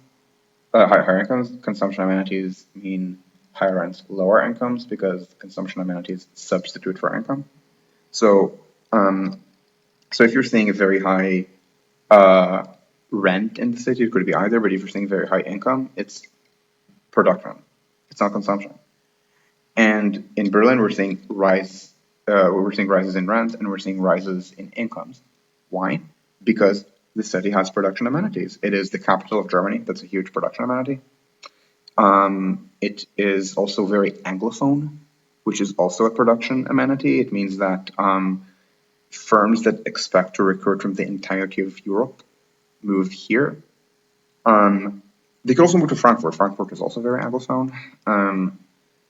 So I'm told by other people that this is also true of Munich and Hamburg. I'm told by some other people that no, Munich is just much less Anglophone than Berlin. I last visited Munich in 2004, so I cannot tell how it compares. Like maybe I mean I could like go to Munich this summer and intend to just never speak German with anyone and see how well people react to this.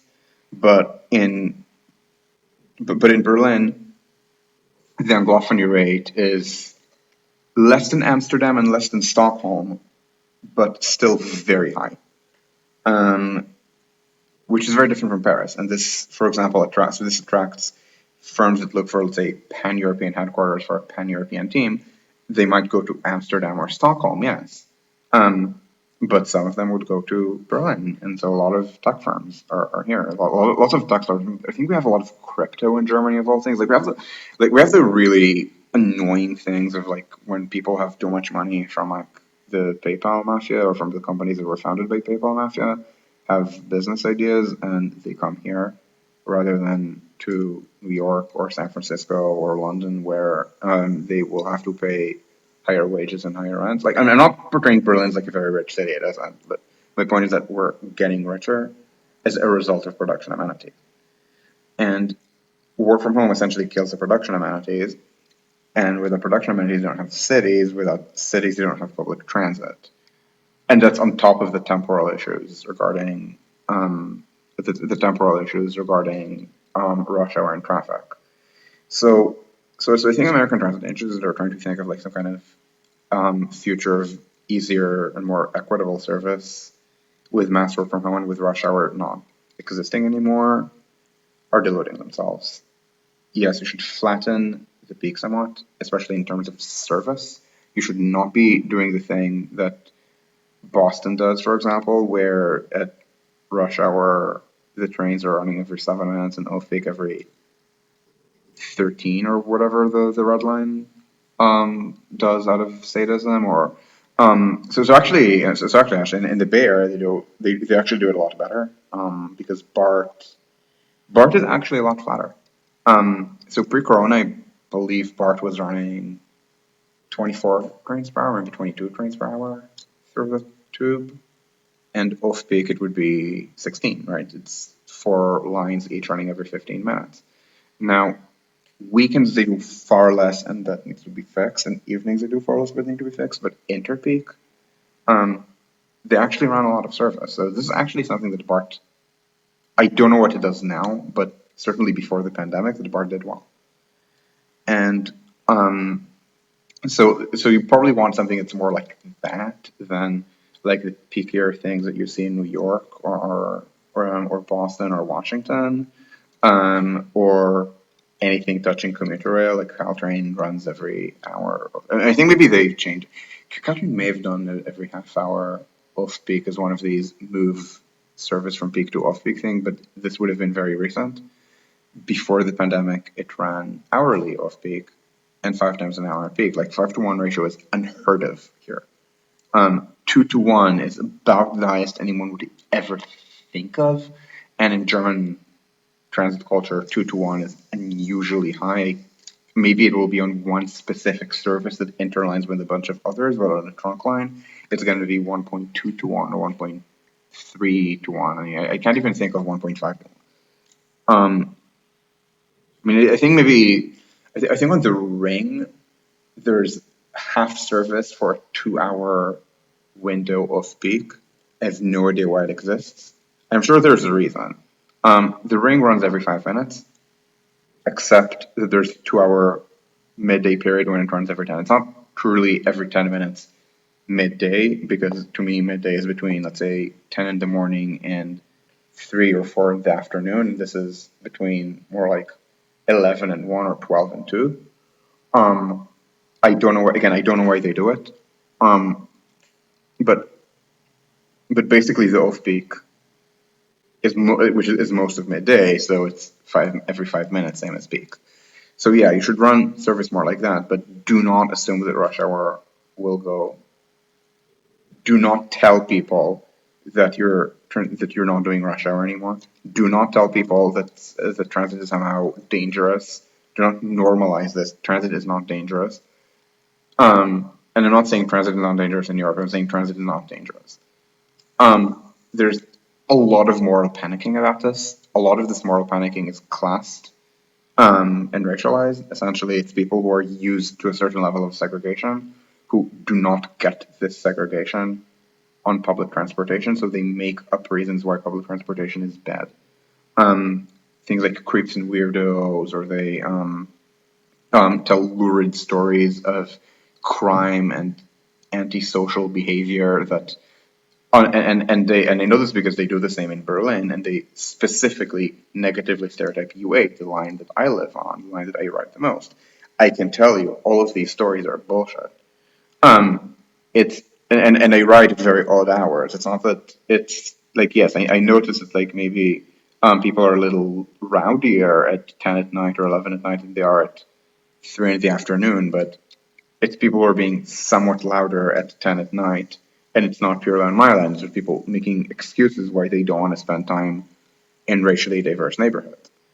And this is a lot of this, and public transit agencies need to stop normalizing this, and they need to remind people that, yeah, the work from home is not going to be there forever. Transit is going to be there to get people to the office, and to get people who then take transit to the office to other daily things. Like, it's not like public transit is predominantly about work trips, but but it's never just about work trips. There's actually a lot of non-work trips, because people who take public transit to work, or maybe the odd person like me who works from home but like is embedded in a society of other people who take the train to work at the office, then take the train to like the game night or to a queer meetup or whatever. And I mean, I'm sure there are kinds of socialization that straight people do as well. I mean, they don't have straight meetups, but the equivalent, I don't know, Junge Union meetup. I mean, I imagine people drive to Junge Union, but maybe not in Berlin. So this this I think is what people need to understand, that work from home, I don't think it's going to be. I mean, I think it's going to be elevated to some extent just because workers are going to demand it, but the productivity but the productivity hit is big enough that I don't think employers will accommodate this if they can avoid it. Um and public transit needs to stop pretending that it's not about work. I mean, yes, it's not just about work, but it is about work. And it is about rush hour, and it is about city center. And no, it's not about creative ways to spam trains there without making intermediate stops. It's stupid, but it is about delivering people to significant nodes at high capacity. The high capacity part is why public transit is a thing, as opposed to just like, this is why people built the train. Like, this is literally why people built the subway. Other than, I mean, they didn't build it because they wanted to be more environmentally conscious. They built they were running in a tunnel under steam. They were not thinking about that at all. They were thinking about how to get people from the various train stations in London to the city, without when all of the horse-pulled cabs, all the hackney carriages, were creating traffic jams generations before the car was even invented. London was that big in the 1850s. This is why public transit exists. It's because of this congestion that requires very high capacity. Boston, same thing. Like, the one of the first subways in the world was the Boston Green Line. I believe it might actually be the third city in the world to have electric underground transit because it's London. I think it's London, then Budapest, then Boston, um, then Paris, then Berlin, then New York. Chicago was much later, but L invented the modern EMU. Can you hire me to explain this to the British government? No, because the British government, no, because I did not go to Oxbridge, and therefore, as far as the British government is concerned, I am equivalent to a homeless person who I want to say has a chip instead of a brain, but that describes a lot of the British top civil service, except that they did get firsts at Oxbridge. So no, you cannot actually hire me to explain this to the British government.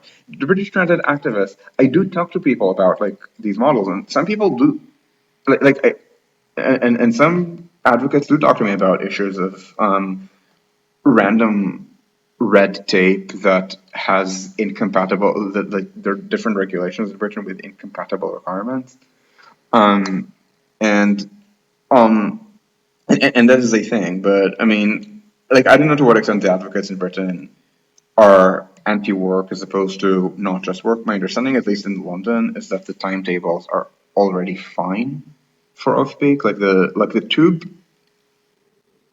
Correct me if I'm wrong. I mean, I'm asking you because you know this better than me. My understanding is that the tube has flatter timetables in Tokyo.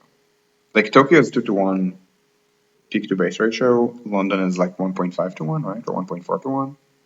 Like my understanding is that I don't want to say the largest systems in the world because Berlin does not qualify as largest in the world.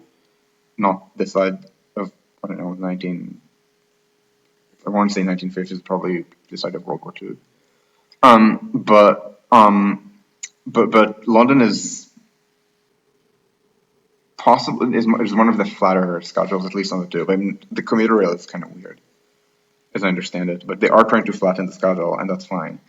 The issue is what you do beyond. Like, I don't know if people in London are saying, "Great, there's not going to be an office anymore. We don't need to build houses. We don't need to build taller buildings that are going to make Prince Charles sad." Yeah. Oh, not oh. Yeah, fair. Nagoya is worse. Yeah, I can believe that.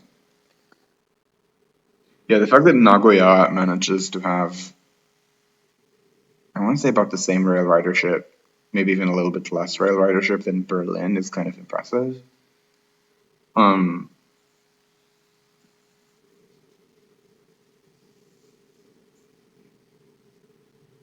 but this is your brain. This is your brain on Toyota.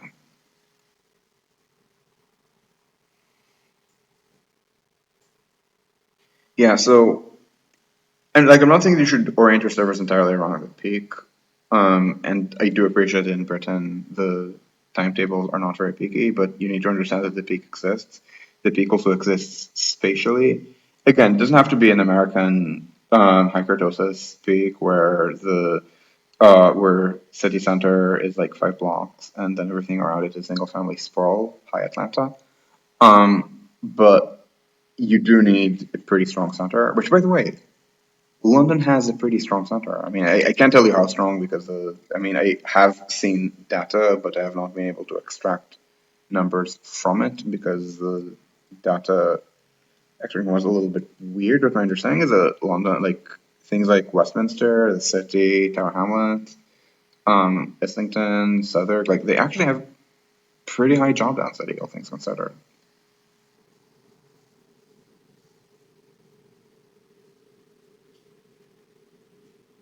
Um, so anyway, this is kind of the end of my extended rant about this, and I will take questions. Um, Not for very long. I kind of want to wrap this up by 9, but we'll see.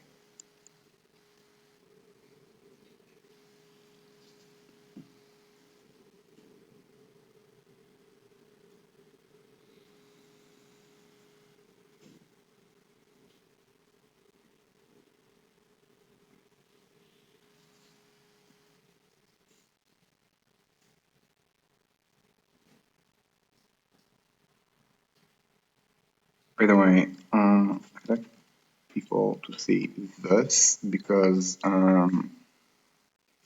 this is what Ochizaka is doing recreationally about, so start from here and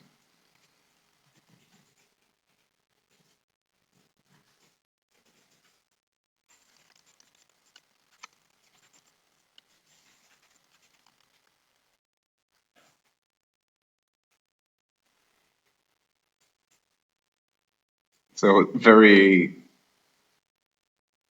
funny and yet true and yet rather sad and rather rage-inducing uh, take on what it's like to work in tech. Um,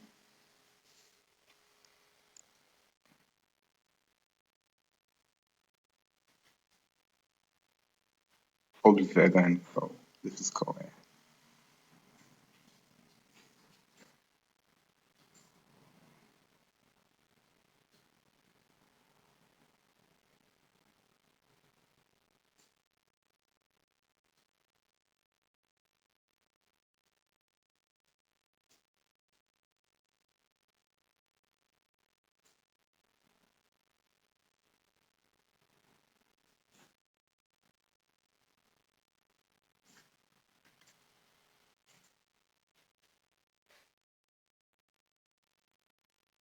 Somebody asks questions. I'm probably gonna end this in, I don't know, 2 minutes.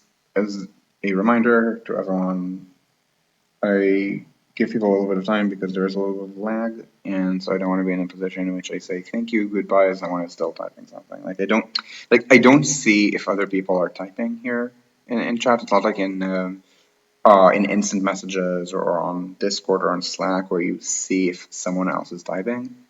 Um, and so and so I can't tell if people are having questions or not.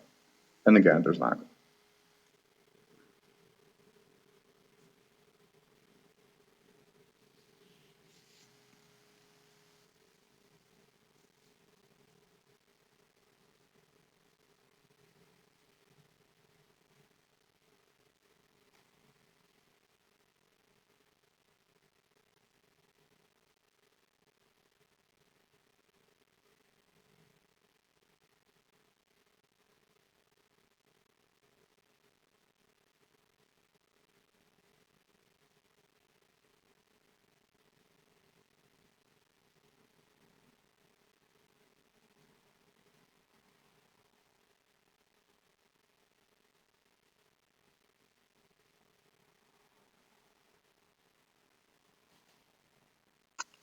So if not, thank you all for watching, and I hope that and I realize like maybe distracting from like a war by talking about Corona is not the best strategy, but I do think that talking about issues of production amenities and why cities exist and work at the office and what it means for public transport, I think this is long term very relevant. Like I think it's an evergreen issue.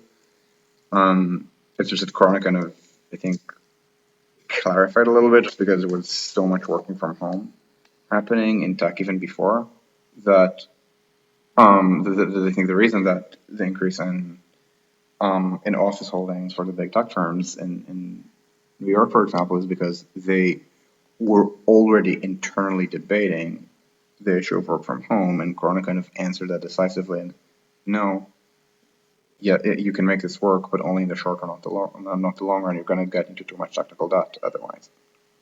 Um, and I think this is very relevant. So anyway, thank you all for watching, and I will see you again. I do not think in a week. I believe it's going to be in 2 weeks. Um, and I also believe that I will not be in Berlin by then. So it's exactly the same time. It's going to be so 6 in the evening Berlin time, except that I'm going to be in New York, so it's going to be noon New York time. If there's no further travel restriction due to Corona. So thank you, and I will see you again.